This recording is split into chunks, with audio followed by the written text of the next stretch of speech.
judges didn't need to work for that one. I mean, walk us through it. Did you feel like, you know, you were going to be able to finish it before the time ran out? I was certainly hoping. I didn't actually know how much time was left. I just know that I kept seeing an opportunity. I get so close where I knew I clipped her, where I felt like I had the ultra Kimura, but she tucked her hand a little bit tight. Almost was able to transition to a triangle. And I just kept feeling like these opportunities kept presenting themselves, and I just kept falling short this little bit of time. So I honestly didn't know. Initially, before she stood up, I felt like when she brought her hand under, that she actually tapped. But I wasn't sure if it was her trying to grab her own arm or her actual tap. And I knew the ref didn't pull me off, so I was like, whatever I have to do, I got to get this arm. I got to take it home with me, and that's all I know. In terms of the whole fight, back and forth, she obviously had some moments on the mat. You were doing work. Were you feeling pretty confident as that third round was winding down in terms of potentially winning a decision? Not at all. Never. I mean, I've lost so many decisions where on the points card, I won every element of the fight, and yet it still went to the other opponent. So no way was I walking out there thinking that I won it. I just knew that I had to finish that fight. And even just for my advancement, I knew how important it was to secure a win and secure an actual finish. And then, of course, you know, obviously with the finish, you're making sure you're locked in for your first playoffs, turning it around in August. Just what are your thoughts and feelings as you potentially think about that? Yeah, I've got stuff I need to work on, but I'm excited for a new opponent, a new location, and just to be able to continue with this organization. You've been in there with some of the best we've had over the years. I wonder what performance like this, a fight like this, where it does come down to those last 10 seconds, what do you as a martial artist bring that at this point in your career, where you've probably been through a lot of those kind of fights? Yeah, that I always find a way. You know, so often, you know, like she came out and I was like, wow, I wasn't expecting her to shoot. I expected her to like immediately clinch, and I thought for sure that's what she's going for, which is why she's running out right side lead. But the shot was not what I expected, so I was definitely down there like, well, we weren't really working on this, and I'm spending way too much time thinking about like, wow, this is not what we're supposed to be. And I'm like, hey, you got to get your head back in this. You got to do this. You came here to finish this fight and to advance in the playoffs the right way. Let's do this. We're not just going to be an alternate fight. We're going there to get this belt. So come out and find a way to finish it. And then just one more for me, kind of branching. You said it yourself. You know, there were some things that you didn't expect in there. Was that, I mean, when you kind of expand on that a little bit, was it just in the grappling department, or did she show anything on the feet that you were like, oh my God, this is something else that I was expecting entirely? No, I definitely thought she was going to engage at least a little bit striking-wise. I didn't expect her just to come out just shooting right away. That was a huge surprise. I knew that on top she felt really comfortable, but even then, she typically just tries to hold the position, not even strike. So there's definitely surprises with her striking on top, as well as just shooting and doing wrestling more than judo. Awesome. And one more. Again, I said you've had a very historic career. Looking back, right, getting to this point, fighting in the Olympics arena, is there anything you look back on that you want to kind of like reminisce on in terms of just the journey to get to this point? Just the memories I make with all my friends. You know, the great thing is that I get to be with friends, and that's what I'm doing for a living, is I punch my friends in the face. We get to laugh it off as we almost break each other's limbs and choke each other unconscious. I want to appreciate those moments, especially because every fight camp I do, I'm away from my 8-year-old son and I'm away from my wife. She's essentially a single mom. So I have to enjoy and appreciate those moments because I'm sacrificing the time with my family and those memories. So I just want to enjoy every experience I have and every fight and opportunity that I'm healthy and able to do this. Liz, how close were you at that? Oh, I wasn't going to tap. I was going to go to sleep, if anything. I was not about to tap. But I know that, like, I know how I'm able to weasel when it comes to head and arms.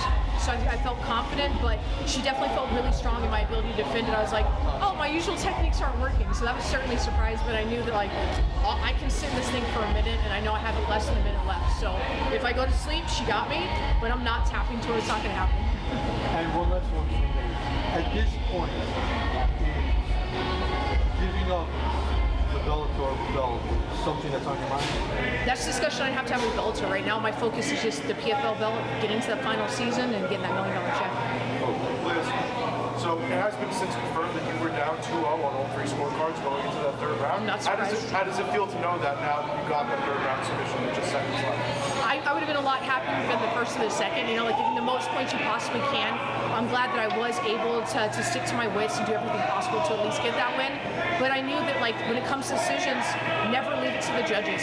It doesn't matter what you think and what you do, somebody sees it differently, and that's just how it is. So you talked about Kana improving her grappling tremendously after your first fight. We saw that in this fight tonight. She took you down, she had some time on top, had you in the submission. How was it to actually be in there and experience her new level of grappling? It was phenomenal. She did so good. You know, I really had to grit through and push through it because she surprised me at so many different elements, even when I knew that I rocked her and that she wasn't willing to back down and she was still taking those strikes. In the past, I know that's when I finished her, and she still found a way. That's a huge improvement from everything that I've seen her do. Last one for me. What did you say to Kana after the fight?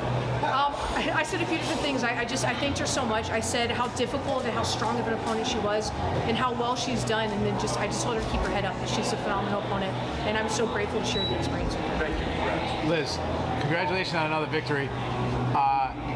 So the thing that surprised me, you're the reigning Bellator champion, but there's another fighter that's getting a lot of the attention, Dakota Ditcheva. She's in the co-main event, you're not. Are you surprised by that? That she's getting a higher booking than you? No, not at all. She's like, if we had both come over for Bellator and she was the Bellator European champion, I was the American champion, yeah, that'd be a little bit different. I'm like, all right, something's going on here. But it's not. She was the one that had kept the reins with PFL and was able to bring fan base over. So I totally understand why she's a European champion, now going for the inaugural full championship. So I totally she deserves where she's at right now. So I have, and honestly, it means that maybe I get to go sneak in a meal when I don't have to wait until the event's done and I know that everything's closed. So I'm not upset about that. You're at this point in your career where it's safe to look back at your career, and you've done a lot of things. I mean, I was just looking at you fought for the Strikeforce title, fought for the UFC title, won the Bellator title, defended it. Now you got a chance to win the PFL. I mean, you put that all together. Where do you think you rank all time? We talk about these fighters, Amanda Nunes, Rousey, all these. Where do you rank all time, and where should you be ranked? Like when we talk about the greatest female fighters, where should we put you? That's a good question. Until I can show off everything, like I want a clean KO, and I want to get that clean KO, know that I have that, and that to me kind of proves it. Getting this PFL belt, I think, will really put my name in a lot of people's mouths as far as being one of the best out there, and without doubt for anybody. So some of the, we don't know exactly what the playoffs are right now, but some of the people we know are in. Dakota's in, you're in, Talia's in. What are the two big names? Do you have a preference of who you get matched with, or?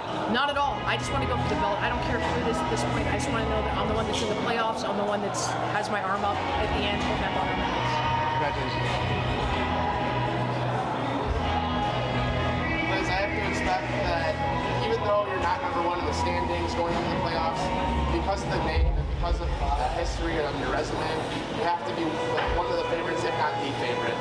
What does it mean for you, other than like the legacy, if you can win this inaugural PFL championship? Do you think that like this just opens up more doors to your career even at your age? Yeah, I really hope that it does. I've done so many sacrificing. I've been away from my family since February and anticipating going into the end of November. So I have to do everything I can to be able to make them proud and to earn whatever I can to help support that family and take care of them. So I really need to bring this belt home. And PFL, I love the format of what they have, and I love everything they're standing for. And I can't think of a better person to be able to represent and be the champion for this organization.